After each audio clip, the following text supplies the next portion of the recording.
जून से भद्रयोग बन रहा है इन 3 राशि वालों के। नंबर 1 कन्या वालों के, नंबर 2 मिथुन वालों के, नंबर 3 धनु वालों के। कन्या वालों के 10th हाउस में बन रहा है, मिथुन वालों के 1st हाउस में बन रहा है और धनु वालों के 7th हाउस में बन रहा है। देखिए भद्रयोग क्या होता है? भद्रयोग में व्यक्ति पंच महापुरुष योग होते हैं, जिसमें एक होता है शश योग, शनि से बनता है। एक होता है हंस योग, वो गुरु से बनता है। एक होता है मालव्य योग, वो शुक्र से बनता है। और एक होता है रोचक योग, वो मंगल से बनता है। और एक होता है भद्र योग, वो बुध से बनता है। बुध 10th हाउस में जा रहे हैं। 10th हाउस में विद्वानों ने बड़ी प्रशंसा की है। किसी की मीन कुंडली में अगर 10th हाउस में बुध है तो ऐसा व्यक्ति बिजनेस टाइकून बनता है। अगर डिग्री वाइज बुध अच्छा हो, बाल्यावस्था वृद्धावस्था में ना पड़ा हो, अपने मित्र के नक्षत्र में हो, किसी कहीं से बुध को केतु न देख रहा हो, जड़त्व योग न बन रहा हो, बुध के साथ जो है कोई मेलेफिक प्लैनेट साथ में 10th हाउस में ना बैठा हो। क्योंकि अगर 10th हाउस में एक साथ 2 प्लैनेट बैठ जाएंगे विपरीत, तो ये एक न्याय में 2 तलवार वाली कंडीशन आ जाएगी। तो फिर एक अंधी कुंडली हो जाती है। ऐसा व्यक्ति फिर और चीज़ों में भटक जाता है। ऐसा व्यक्ति काले जादू का सहारा लेके अपने काम निकालने की कोशिश करता है। वो दिन ब दिन डूबता चला जाता है और पैसा बर्बाद हो जाता है। उसे कहीं रास्ता कोई दिखता ही नहीं। जिसका 10th हाउस में बुध हो या 10th हाउस में 2 ऐसे प्लैनेट बैठे हों जो विपरीत दिशा में हो, तो ऐसे व्यक्ति की अंधी कुंडली हो जाती है। अगर वो जो है ना, एक म्यान में 2 तलवारों वाली कंडीशन होती है। तो भद्रयोग मनमोहन सिंह कुंडली में भद्रयोग बना हुआ है, विराट कोहली की कुंडली में भद्रयोग बना हुआ है, मगर इस टाइम गोचर में बन रहा है। गोचर में 6 जून को 10th हाउस में बुध चले आएंगे कन्या वालों के, मिथुन वालों के 1st हाउस पर चले आएंगे और धनु वालों के 7th हाउस में जाएंगे। तीनों के भद्रयोग बनेगा। इसमें सबसे बेस्ट कन्या वालों का रहेगा, क्योंकि बुध 7th हाउस में जा रहा है तो उसके हिसाब से जो है मार्केश है 7th हाउस। 1st हाउस में बुध भी अच्छा है, कोई दिक्कत नहीं है, मगर 1st हाउस में फिर भी मंगल का घर है। एक वजह से योग कारक मंगल जो है मित्र नहीं है, कालपुरुष कुंडली के हिसाब से मंगल का घर है। और आगे कुंडली के साथ मिथुन वालों बुध का घर है, मगर मंगल में मेष राशि के मंगल और बुध की मित्रता नहीं है, मंगल और बुध की शत्रुता है। मगर कन्या वालों के 10th हाउस में बुध जा रहा है, तो बुध अपने ही घर में बैठा है और कालपुरुष कुंडली के हिसाब से मकर राशि में बैठ रहा है, तो दोनों ही उससे बेटर अवस्था है। तो 6 जून से जिनके भद्रयोग बन रहा है, मान लो कन्या वालों की बात करूं मैं, तो इनके पास मतलब कहना चाहिए एकदम से बिजनेस का विस्तार हो जाएगा। बिजनेस के बारे में सोचें तो बिजनेस के आइडियाज़ नए से नए आइडियाज़ निकल के आएंगे।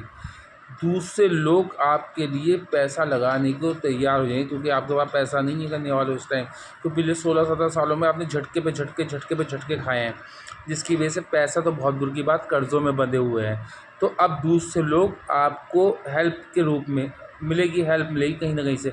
कोई ना कोई पैसा लगा के आपके साथ बिजनेस शुरू करेगा और आपके व्यापार को विस्तार देगा, या नौकरी के ऑफर्स मिलने लगेंगे। 10th हाउस जो है वो नौकरी का भी है, 6th हाउस में नौकरी का है, 10th हाउस में नौकरी। तो अब यहाँ पर आपको नौकरियाँ मिलनी शुरू हो जाएंगी। नौकरी के लिए प्रयास कर रहे थे तो प्रयास सफल हो जाएगा।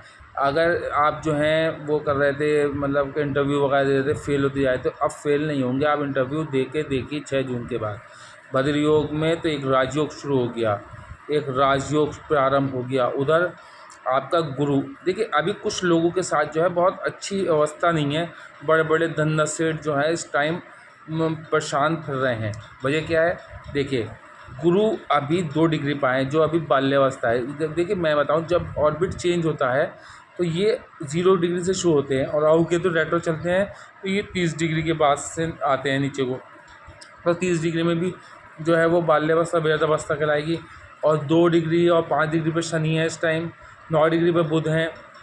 बुध तो कुछ बेटर हैं, मगर और सूर्य 12 डिग्री पे हैं, केतु जो हैं वो 2 डिग्री पे हैं। तो ये चीज़ें जो है अभी पूरी तरीके से इनका वर्क शुरू नहीं हुआ। अब देखिए सैटर्न 30 साल बाद जो है वो मीन राशि में आए, एक युग का अंत हुआ, ठीक है। अब 30 साल बाद मैं कहीं ट्रांसफ़र लेके, मैं कहीं यहाँ पर वर्क कर रहा हूँ किसी कंपनी में, और ट्रांसफ़र लेके मैं चले जाऊँ दूसरी कंपनी में, फॉर एग्ज़ाम्पल कहीं और, तो वहाँ से मैं फिर 30 साल बाद लौट के आऊँ, तो मुझे यहाँ का सारा डिस्टर्बेंस हुआ हुआ होगा। और अभी मेरी एकदम से पावर बढ़ी नहीं है। अभी मेरे पास जो है लेटर आया है नौकरी का, अभी मेरा जो है अभी पूरी तरीके से मैं यहाँ पर कंफर्ट जोन में नहीं आया। तो मैं अभी क्या करूँगा, पहले मैं वहाँ को समझूँगा। 30 साल बाद मीन राशि में आए हैं, तो 30 साल बाद मीन राशि की जो क्वालिटीज़ हैं उनको फिर से ग्रहण करने में उनको टाइम लगेगा। और अभी 5 अंश पे हैं, 5 अंश वैसे ही बाल्यावस्था होती है। तो इस टाइम ओवरऑल मैं मान के चलूँ कि सभी राशि वालों को दिक्कत झेलनी पड़ रही होगी। और जिनके ये गुरु योग कारक हैं, जिनकी कुंडली में गुरु बहुत ही ख़राब है, उनको तो बहुत ही दिक्कत देखनी पड़ रही होगी। और जिनकी कुंडली में शनि नीच के हैं, उनको भी बहुत दिक्कत देखनी पड़ेगी। जिनकी कुंडली में शनि योग कारक भी हैं और बाल्यावस्था में बैठे हैं, उन्हें भी दिक्कत झेलनी पड़ रही होगी।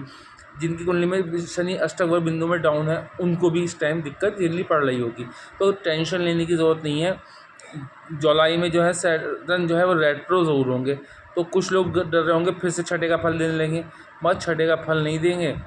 छठे पे चेष्टा बल ज़रूर लगेगा, मगर छठे वाली कंडीशंस नहीं आएगी जो पहले आ गई थी, वो नहीं आएगी। क्योंकि छठे में अब राहु जा चुके हैं, तो राहु से टकराएंगे और फिर लौट के आ जाएंगे। मतलब 139 दिन रेट्रो रहेंगे। मगर जो आपको सप्तम का तुला राशि में कालपुरुष कुंडली का तुला राशि उच्च का फल ज़रूर देंगे।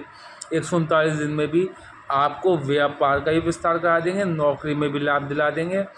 अचानक से जिनके पास मकान नहीं था उनको मकान का योग बना देंगे। जिनका वैवाहिक जीवन डिस्टर्ब था उनको वैवाहिक जीवन डिस्टर्बेंस से दूर हो जाएगा। पिछले 16-17 सालों की जो संघर्ष वाली चीज़ें थीं, पिछले 16 सालों में जो आपने प्रयास किए थे, पिछले 16 सालों में जो आपने वनवास झेला है, जो दिक्कतें झेली हैं, जो कष्ट झेले हैं, वो कहने वाली बात नहीं है। बड़े क्षतिपूर्ण हैं और इतनी दिक्कतें झेली हैं, कुछ लोग सुसाइड अटैम्प्ट तक कर चुके हैं। क्योंकि दिन पर दिन कर्जे में बनते चले जा रहे थे, दिन पर दिन लोग आपकी वैल्यू नहीं समझ रहे थे, लोग आपको इग्नोर कर रहे थे। आपके आगे लोगों को औरों को मतलब प्रेफरेंस दिया जा रहा था। आपके घर में आपका सम्मान नहीं था, बाहर सम्मान नहीं था, पैसे के लिए दिक्कत ही दिक्कत चली आई थी। तो पिछले 16-17 सालों का प्रयास जो है वो अब जाके आपका सफल होना शुरू होगा। मगर अभी सैटर्न को डिग्री बढ़ने दें। सैटर्न की 5 अंश पे डिग्री है, इससे कम से कम 8 अंश पे पहुँच देती है। 8 अंश के बाद आपको पंचम का फल, पंचम का केंद्र का त्रिकोण का लॉर्ड केंद्र में आया है, तो वहाँ पर बड़ा लाभ होगा। आपको जनता से भी लाभ होगा, आपकी वीडियो वगैरह वायरल हो सकती है। आपको संतान से जो इस टाइम बहुत मतभेद झेलने पड़ रहे होंगे, संतान की सबसे बड़ी दिक्कतें झेलनी पड़ रही होंगी, वो सब आपकी दूरियां देखने को मिलेंगी धीरे धीरे। जैसे ही सैटर्न की डिग्री बढ़ेगी, वहाँ पर संतान पक्ष से आपका रिश्ता मजबूत हो जाएगा, आपका जो है प्रेम जीवन मजबूत हो जाएगा, आपका जो है वैवाहिक जीवन मजबूत हो जाएगा, आपका कहना चाहिए पार्टनरशिप जो है अचानक से फिर से पार्टनरशिप में आपको सफलता मिलने लगेगी। मैं जो कह रहा हूँ कि आपके लिए 6 जून के बाद बुध का भद्र योग बनाना आपके लिए कोई पैसा लगा के आपसे जुड़ के आपके साथ बिजनेस करने को तैयार हो जाएगा। या ऑफ़र नौकरी के खुद ब खुद चल के आने लगेंगे। जो पिछले टाइम में नौकरी से परेशान है, नौकरी की तरफ से बिल्कुल दिक्कत में है, नौकरी नहीं मिल पा रही जिनको, वो अब खुद नौकरियां उनके पास चल के आएंगी। ये स्टाम्प पे लिख लिए आप लोग मेरी बात। जिनके साथ अभी अच्छा नहीं हुआ है वो मैसेज ज़रूर कर दें, क्योंकि उन्हें टेंशन लेने की ज़रूरत नहीं है। क्योंकि अभी डिग्री वाइज 2 नंबर पे गुरु है, 2% पे, 2 अंश पे, और शनि 5 अंश पे है।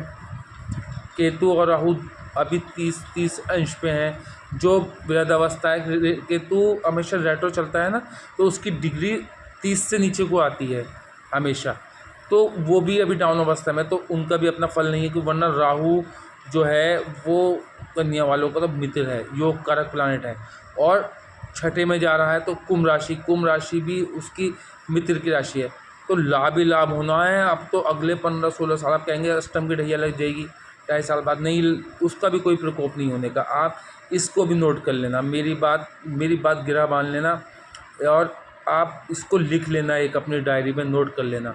अष्टम की ढैया भी आपको प्रॉब्लम नहीं करेगी, जो गुरु आपके फेवर में चले आ रहे हैं।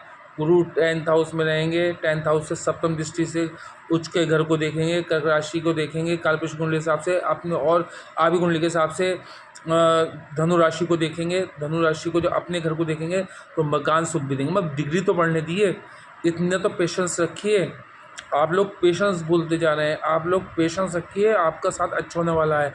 आप पेशेंस खो के कोई गलत कदम मत उठा लेना, क्योंकि अगर गलत कदम उठा लिया फिर जब आपका आने वाला समय बहुत ब्राइट है, फ्यूचर आपका ब्राइट है। अगर आपने इस डिग्री को बढ़ने तक का वो देखिए, क्योंकि अतिचारी है, गुरु की डिग्री तो बहुत तेज़ बढ़ेगी तो आपके पास मकान सुख भी होगा, वाहन सुख भी होगा, मातृ सुख भी होगा, पत्नी सुख भी होगा। पति है तो पत्नी सुख, पत्नी है तो पति सुख, और ये समझ लिए पार्टनरशिप सुख भी होगा। और दशम से दशम सप्तम हाउस है तो आपके पास नौकरी भी होगी, व्यापार में भी सफलता होगी, क्योंकि दशम हाउस से दशम जो है सप्तम हाउस है, तो सप्तम हाउस का लॉर्ड जो है वो दशम हाउस में गया है।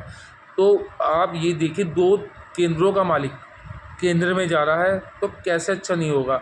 कुछ लोग अभी कह रहे हैं कि अभी उनके साथ अच्छा नहीं हो रहा, तो घबराने की आवश्यकता नहीं है।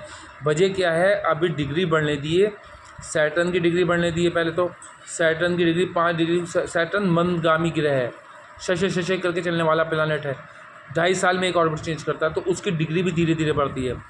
गुरु भी अभी धीरे धीरे बढ़ेगा, उधर आपका राहु केतु भी धीरे धीरे बढ़ेगा। 4 प्लानट महत्वपूर्ण प्लानट, चारों की डिग्री अभी डाउन है, और 4 में से 3 आपके योग कारक प्लानट हो, मतलब 2 आपके योग कारक प्लानट हो, एक आपका 2 केंद्रों का मालिक हो कुंडली में, वो अच्छा विराजमान है गुरु, तो आपके पास संतान सुख भी होगा, सम्मान सुख भी होगा, और आपके पास धन सुख भी होगा। आपके पास जो है कहना चाहिए हेल्थ सुख भी होगा। और गुरु ख़राब है, गुरु अष्टक बिंदु में गड़बड़ कर रहा है, या शनि अष्टक बिंदु में गड़बड़ है, क्योंकि शनि भी गुरु के घर में है और गुरु से तात्कालिक मित्रता नहीं है शनि की, तो फिर अभी दिक्कतें झेलनी पड़ सकती हैं। उसके लिए भी घबराने की ज़रूरत नहीं। उसके लिए मेरा जो आप छल्ला है वो प्राप्त करके आप उसे धारण कर सकते हैं। वो आपकी कुंडली में जो योग होते हैं भाई, वो छल्ला जो है वो मैजिक छल्ला है, उसका कहीं कोई तोड़ नहीं है।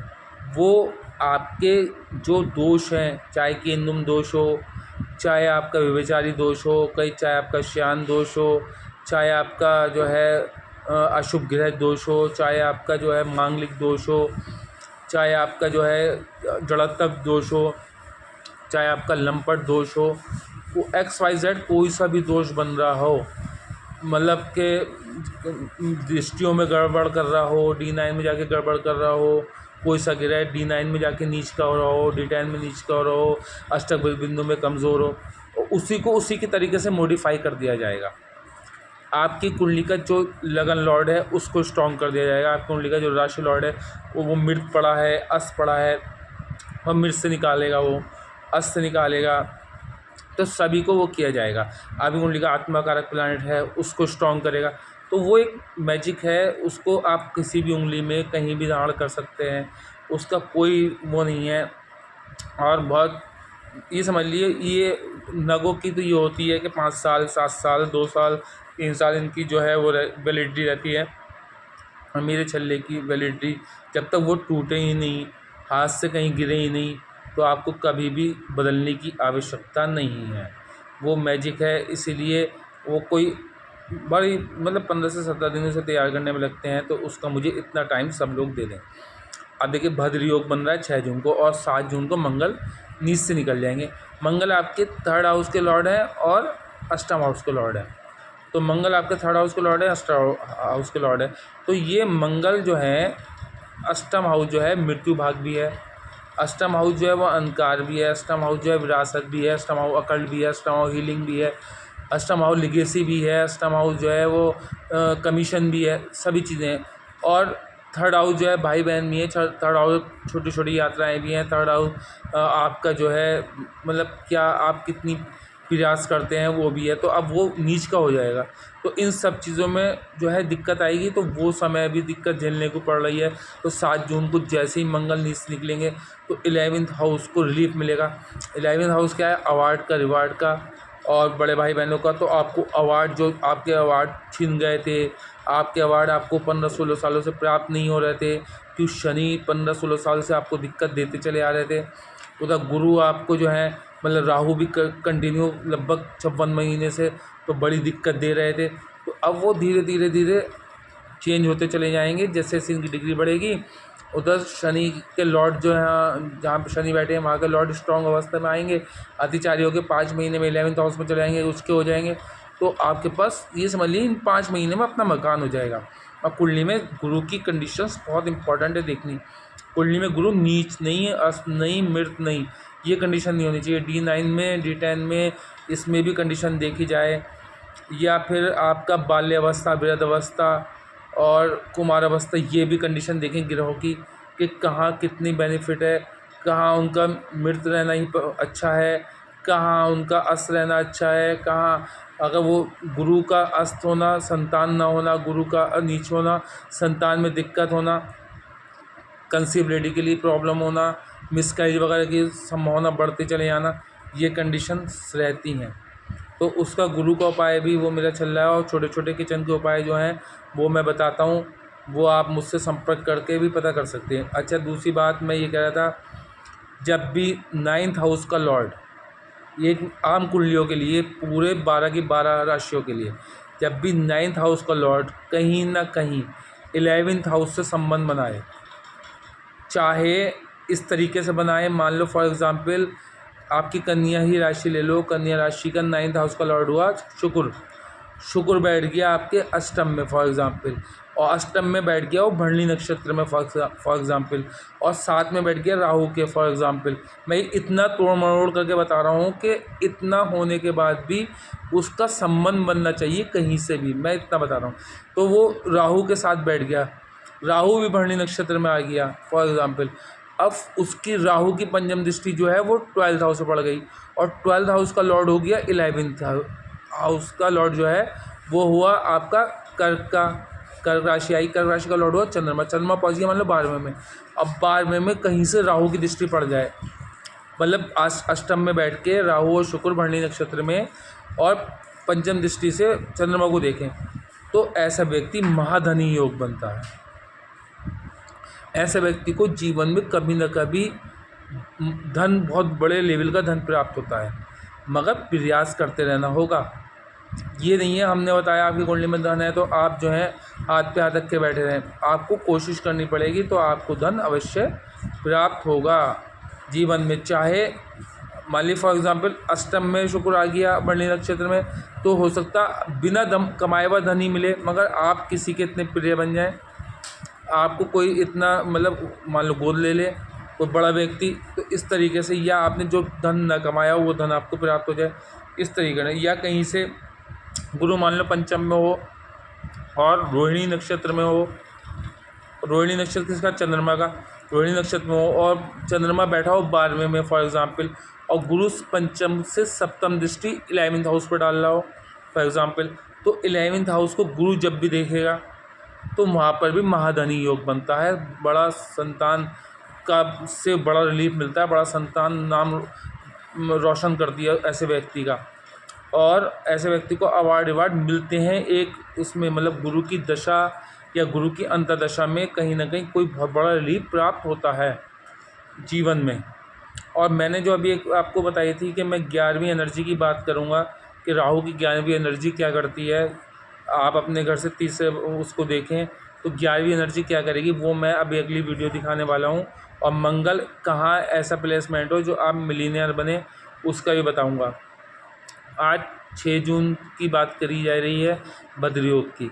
बद्र योग 3 राशियों का बन रहा है, मगर इसमें सबसे बेस्ट अवस्था 10th हाउस वाली है कन्या वालों के लिए, क्योंकि ये जो है प्रॉपर्टी का योग भी बनता है। यहाँ से बुध का 4th हाउस को देखना वो भी बहुत अच्छा है, 4th हाउस में भी बुध को बल मिलता है, क्योंकि 4th हाउस से बैठ के 10th हाउस को देखता है। 10th हाउस में बड़ी प्रशंसा की है विद्वानों ने, और 10th हाउस में बैठ के 4th हाउस को देखेगा तो वहाँ पर भी आपको देखिए, एक तो गुरु देख रहा है अपने घर को, और साथ में बुध भी देख रहा है। बुध देखिए, बुध क्या है, बुध बुद्धि।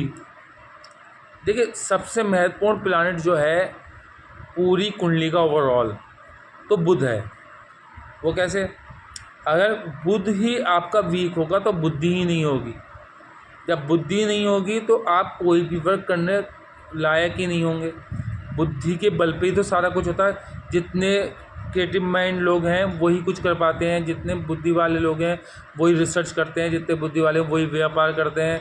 जिनकी बुद्धिहीन होते हैं वो व्यक्ति हमेशा न तो व्यापार में सफल होते हैं, न राजनीति में सफल होते हैं, न अपने किसी और काम में सफल होते हैं, क्योंकि उनको कहीं ना कहीं उनका बुध अस्त होता है, कहीं ना कहीं बुध कुंडली में कहीं बुध मृत हुआ या अस्त हुआ, या कुंडली में बुध जो है गलत कंजक्शन में हुआ, तो ऐसा व्यक्ति बुध जो है डिग्री वाइज 0 डिग्री पे हुआ, 1 डिग्री पे हुआ, 2 डिग्री पे हुआ, 3 डिग्री पे, ऐसे व्यक्ति की बुद्धि जो है ना वो बहुत मतलब क्षीण होती है। उसकी IQ लेवल बहुत मतलब इतना वो होता है कि वो समझ नहीं पाता सामने वाला क्या कह रहा है। वो सामने वाले की बातों का भी गलत मतलब, वो सामने वाला उसके पक्ष में बात कर रहा होता है, वो सामने वाले को भी गलत उससे दृष्टि से देखना शुरू होता है, उसके अंदर संदेह की दृष्टि से देखने वाली कंडीशन आती है। तो बुद्धि जिसकी क्षीण होगी उसकी जो है बोलने की कला भी नहीं होगी उसके पास, वो कुछ का कुछ बोलेगा, बेतुकी बातें करेगा। या फिर जिसकी बुद्धि होगी उसके जो है कैलकुलेशन, मैथ नहीं सीख सकता, मैथ नहीं पढ़ सकता। जिसकी बुद्धि वीक होगी उसका कम्युनिकेशन स्किल्स अच्छा नहीं होगा, वो किसी इंटरव्यू में अपने बॉस के सामने मतलब उस तरीके से वो नहीं कर, तर्क शक्ति नहीं होती है ऐसे व्यक्तियों में। ऐसे व्यक्ति जो विद्रोह पे आ जाते हैं, ऐसे जिनका मंगल वीक होता है, मंगल जो है नीच होता है, या मंगल जो है किसी राहु के साथ या केतु के साथ होता है, ऐसे व्यक्ति को गुस्सा बहुत जल्दी आता है और गुस्से में वो व्यक्ति अपना बिगाड़ता है। मान लो फर्स्ट हाउस में किसी का मंगल है तो मांगलिक तो है ही है वो व्यक्ति, और उसके अंदर बहुत बड़ा गुस्सा होगा, वो अपना सब कुछ बिगाड़ लेगा गुस्से में, बात को पछताता रहेगा, ये कंडीशन होती है। तो बुध जिसका अच्छा होगा उसको कैलकुलेट दिमाग में ही अपने लाखों करोड़ों का हिसाब ऐसे जोड़ लेगा। बुध अच्छा होगा, कम्युनिकेशन स्किल्स अच्छी होगी। बुध अच्छा होगा तो ऐसे व्यक्ति 50 साल की उम्र में पहुंच के भी 25 साल की नज़र आने लगेगा। तो ये बुध की कंडीशन है। तो अब बुध ही आपके कंटिन्यू अच्छे रहेंगे। पहले तो 9 में थे भाग्य भाव में, तो वो भी अच्छा, फिर 10 में चले गए वो भी अच्छा, फिर 11 में चले जाएंगे वो भी अच्छा, फिर 12वें में जाएंगे, वहाँ जाके फिर नीच के हो जाएंगे। कालपुरुष कुंडली के हिसाब से मीन राशि आई तो वहाँ पर नीच के हो जाएंगे। मगर अभी बुध आपके फेवर में है और लॉटरी योग भी बन रहा है, क्योंकि भद्र योग बन रहा है, राजयोग बन रहा है। इस राजयोग का फल ले लिए। अगर आपका बुध डाउन है तो भी आप मेरा सलाह धारण कर सकते हैं। बुध डाउन है, मेरे किचन के उपाय कर सकते हैं। बुध डाउन है तो मैं जो बिल्कुल अलग उपाय बताता हूँ आपको, पूरे यूट्यूब हिस्ट्री पे कहीं नहीं मिलेंगे, और लोगों को मेरे उपाय करने के बाद बड़ा लाभ हुआ है, लोगों ने कहा है, और आप लोगों ने मेरी बड़े हौसला अफजाई की है, जिसका मैं आपका लोगों का आभारी हूँ। और आप लोग मतलब मैं ही चाहता हूँ मैं सभी जितने भी लोग हैं सबको कुछ ना कुछ सिखाता रहूँ, इसीलिए मैं चाहता हूँ कि जितने लोग भी हैं उनके कष्ट दूर हों। और बद्रयोग जो बन रहा है, बद्रयोग का लाभ लेना इतना इम्पोर्टेंट है, क्योंकि ये बद्रयोग जो है बहुत मतलब रेयर केस में किसी की कुंडली में बनता है, हर किसी की कुंडली में नहीं बनता। जिसकी कुंडली में बन गया उसकी उम्र जो है, उसकी एज लगभग 96 साल की एज होती है। जैसे मंगल का 10th हाउस में होना कुलदीपक योग होता है, तो ऐसे व्यक्ति की भी कम से कम 96 साल की उम्र होती है।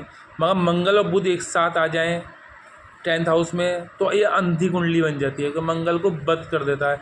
हाँ, अगर दोनों ही एक ही नक्षत्र में हुए, मतलब बुध भी मान लो अपने मित्र के नक्षत्र में हुआ और मंगल जो है वो भी बुध के किसी मित्र के नक्षत्र में हुआ, तो अंधी कुंडली नहीं कहलाएगी।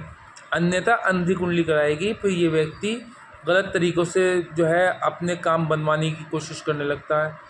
और साथ में और तीसरा प्लैनेट आ गया, वो इनका मित्र हुआ, तो वो अलग कंडीशन है। 4 प्लैनेट आ गए तो उसकी अलग कंडीशन है, वो अलग अलग वीडियोस आपको मिलते हैं। हाँ, मंगल मान लो 10th हाउस में है और कुलदीपक योग बन रहा है फॉर एग्जांपल किसी के भी, वो ओवरऑल 12 के 12 लग्नों में, 12 की राशियों में, तो मान लो अगर उसका 5th हाउस में खाली है तो अच्छा है, 5th हाउस में कोई प्लैनेट है तो अलग कंडीशन होगी, वो मैं एक अलग वीडियो दूंगा। 4th हाउस में मान लो चंद्रमा है तो ऐसा व्यक्ति मतलब शहद और दूध वाला वो आ जाएगा, चंद्रमा दूध और मंगल शहद, तो शहद और दूध वाला, तो ऐसा व्यक्ति बड़ा राज करता है।